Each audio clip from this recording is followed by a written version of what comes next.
Comment fonctionne le budget de la France au sein des institutions? On fait le point. En France, les différents budgets se caractérisent par des lois, et quand on parle de loi, on parle du Parlement. Le Parlement se compose de deux institutions.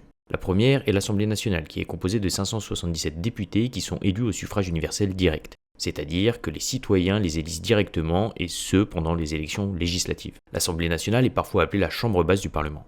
La deuxième institution est le Sénat, qui est composé de 348 sénateurs élus au suffrage universel indirect. Ça veut dire que les citoyens n'élisent pas directement les sénateurs. Ils sont élus par des grands électeurs qui, eux, les grands électeurs, sont élus par le peuple. Par exemple des maires de ville. Le Sénat est parfois appelé la Chambre haute. L'Assemblée nationale et le Sénat forment en France le Parlement. Et c'est ce Parlement qui vote des lois dont le budget chaque année.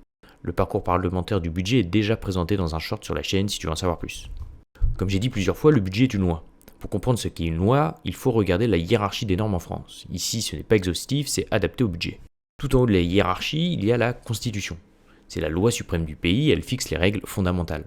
Elle est disponible en ligne si vous voulez la lire. Ensuite, en dessous, on a les lois organiques. Ce sont des lois un peu spéciales qui complètent la Constitution. En dessous des lois organiques, il y a les lois ordinaires qui fixent les règles quotidiennes, dont le budget. La hiérarchie des normes fait qu'une loi ne peut pas aller à l'encontre, par exemple, de la Constitution. La Constitution est tout en haut et la loi est en bas. Si une loi contredit la Constitution, alors cette loi est rejetée. Elle est inconstitutionnelle. En dessous des lois ordinaires, pour un cas un peu particulier du budget, il y a les ordonnances. Sous certaines conditions très précises, elles peuvent être utilisées pour légiférer dans le domaine de la loi, malgré qu'elles soient en dessous dans la hiérarchie des normes. Alors bon, maintenant, qu'est-ce que ça donne cette hiérarchie dans le cas du budget? Pour le budget, la Constitution fixe les règles du jeu comme la durée des débats. Ensuite, la Constitution est complétée par plusieurs lois organiques. Avec les lois organiques plus la Constitution, nous avons toutes les règles du jeu pour savoir comment va fonctionner le budget.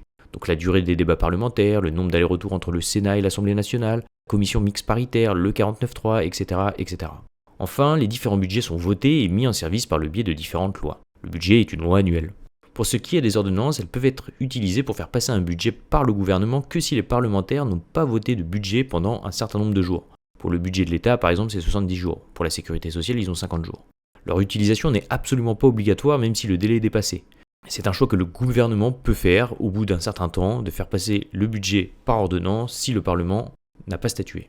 Ici, je me remets les différents budgets qui peuvent passer par des lois en France. Donc il y a le PLF pour l'État, le PLFSS pour la sécurité sociale, le PLFR et le PLFG. On a déjà expliqué tout ça sur la chaîne. Donc si tu veux en savoir plus sur le budget en France, n'hésite pas à aller voir ma chaîne YouTube Incontribuable.